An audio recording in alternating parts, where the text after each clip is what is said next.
first mitosis dia menghasilkan 2 sel embryo, right? Okay. And then 2 sel embryo ni pun menjalankan mitosis masing-masing. Betul tak? Kan. Okay.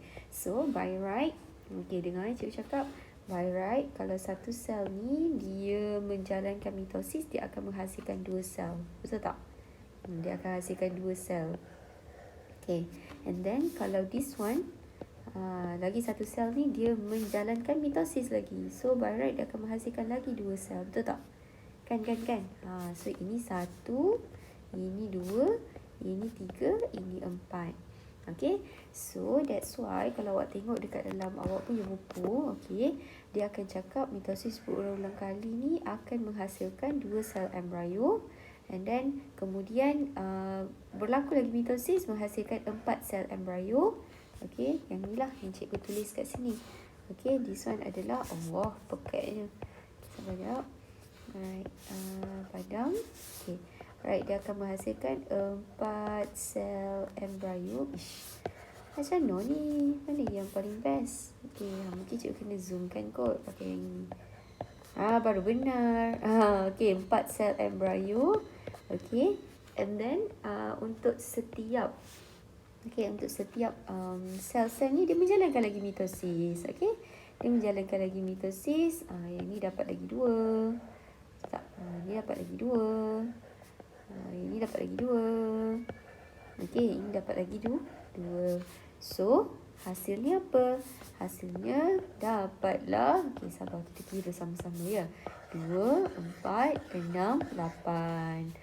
So terhasillah 8 sel embryo. Okay, alright.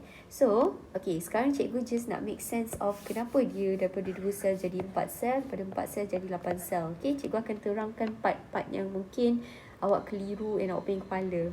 Okay, so cikgu just nak cakap yang ilustrasi dalam buku awak, bukan ilustrasi, by right, kalau physically kita tengok pun, okay, proses perkembangan ni, alright, awak akan nampak dia tak adalah pecah-pecah macam ni tau. Ni cikgu nak tunjukkan bilangan sahaja.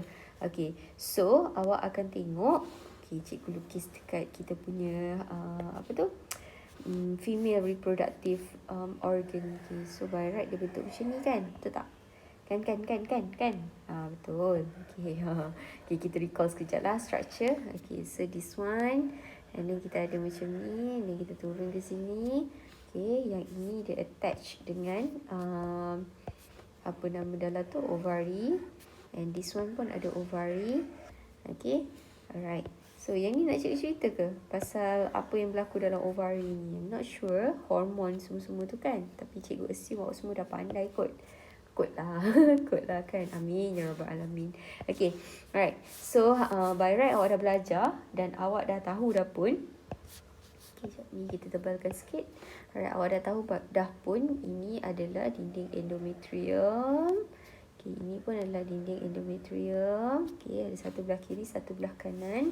Okay, so proses-proses ni semua berlaku kat mana cikgu? Okay, jom kita zoom sekejap kat cikgu punya gambar ni. Cikgu label lah ni gambar apa? Okay, sekejap cikgu label. Sabar.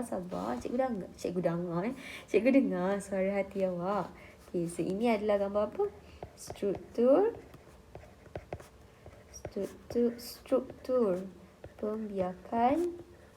Okay, struktur pembiakan. Struktur organ kot kan nama dia. Struktur organ pembiakan. Okay. Reproductive organ structure. Ataupun structure of reproductive organ, mana-manalah kan. Okay, asalkan awak tahu apa yang cikgu nak sampaikan. Okay, sekejap, sabar sekejap. Okay, cikgu buat dulu di kotak. Okay, alright. Teringat pula zaman SPM dulu kan? Zaman SPM dulu tak ada benda macam ni tau. As in cikgu SPM 2011. So basically nota cikgu tak buat nota cantik pun. Nota cikgu tak cantik langsung. Tapi alhamdulillah lah bila ada device yang macam ni, dia sangat membantu cikgu untuk bantu geng-geng yang sama macam cikgu masa SPM dulu, tak suka tak pandai buat nota cantik-cantik. So cikgu tolong awak ya. Ni cikgu resize kejap sebab kejap lagi kita nak apa? Kita nak zoom, kita nak label-label. Okay, alright. Okay, so kita zoomkan. Okay, tadi kita cakap apa? Kita cakap berlaku proses persenyawaan. Lepas tu zygote, and then 2 sel embryo, 4 sel embryo, 8 sel embryo. Ni je yang berlaku cikgu. Sabar. Okay, kronologi dia macam mana tadi? Kronologi dia kita start dengan cikgu suka sangat nak tunjukkan awak dia punya animation. Konon-kononnya macam benda tu betul lah. Okay, sabar jap. Kita lukis dia ya. Okay, alright. Siapa yang dah faham yang ini, dia boleh skip lah. Terus pergi pada yang apa? Yang awak nak tahu ataupun yang awak nak fahamkan. Ada orang tak faham, sebab tu cikgu kena cerita detail-detail macam ni. Okay, so ini apa nama dia? Sel sperma. This one adalah sel ovum. Okay, so sel ovum ni tunggu kat mana? Kita resize kejap. Okay, sel ovum ni dia tunggu dekat sini. Okay, dekat mana? Dekat tiub fallopian. Ini tiub fallopian. Ini tiub fallopian. Boleh? Ini adalah ovari. Cikgu label lah cikgu. Bantu saya. Okay, cikgu bantu awak ya. Sabar. Okay, ini adalah ovari. Dan Allah tidak sekali-kali menjadikan sesuatu kaum itu sesat. Kecuali kalau awak yang nak sesat. Tiba yang jadi ustazah pula. Okay. So itu nama dia apa? Itu nama dia adalah ovari. Alright, tempat terhasilnya ovum.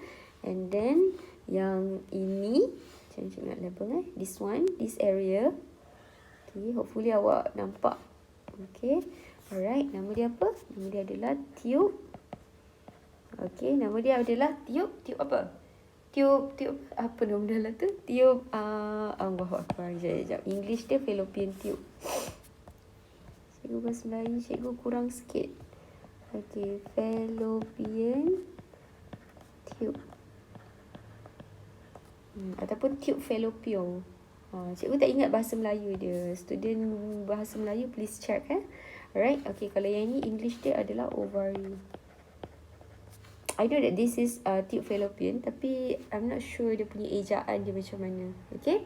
Alright. Okay, so apa yang berlaku? Okay, si ovum dah tunggu kat sini kan? Si ovum dah pakai lipstick warna merah.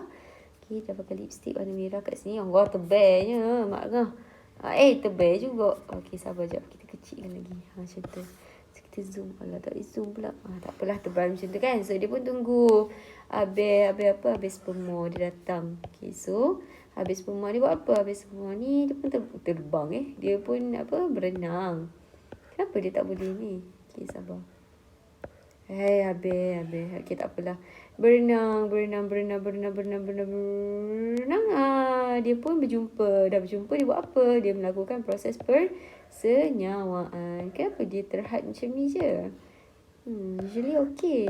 Tengok cikgu suka cakap dengan seorang-seorang student sebenarnya. Macam tu. Okay. Ya Allah. Apa?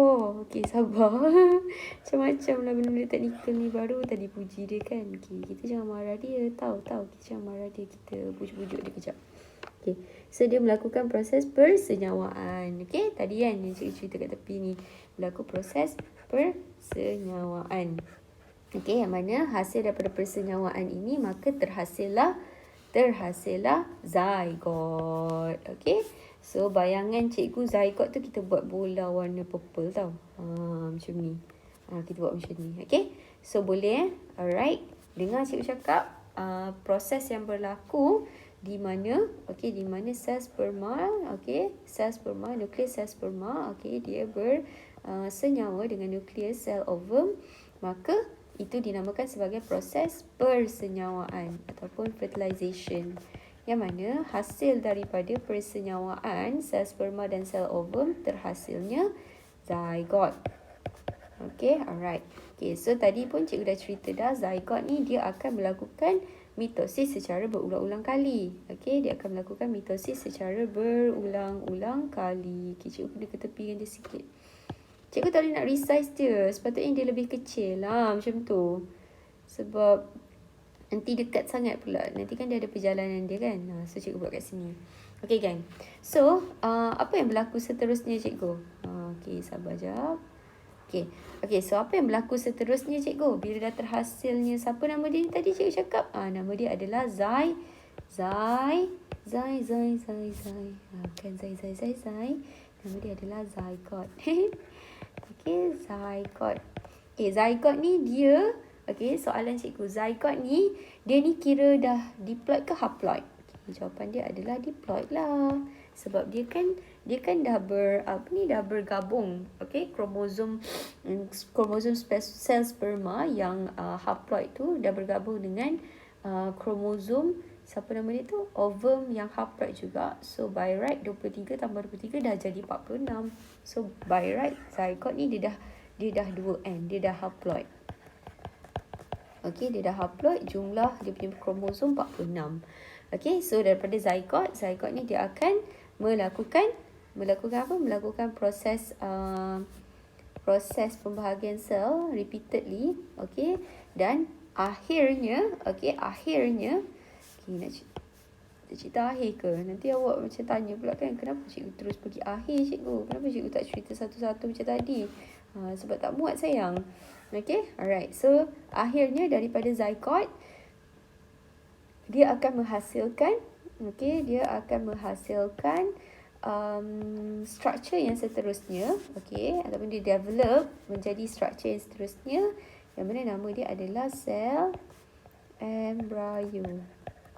Okay, tengok perkataan sel, dia masih lagi sel. Okay, dia masih lagi sel. So, sel embryo, yang mana sel embryo ni, okay, dia ada 8 sel je kat dalam ni. Kalaulah cikgu boleh cikgu boleh illustrate kat awak kan. 8 tu macam mana cikgu? 8 tu macam ni sayang. Okay, 8 tu macam ni. Okay, ni baru 4 kan? 1, 2, 3, 4. Okay, 4. Dia dah jadi 8. Betul tak kita kira sama-sama 1, 2, 3, 4, 5, 6, 7, 8. Okay, dia dah jadi 8 sel embryo. Okay, alright, 8 sel embryo ni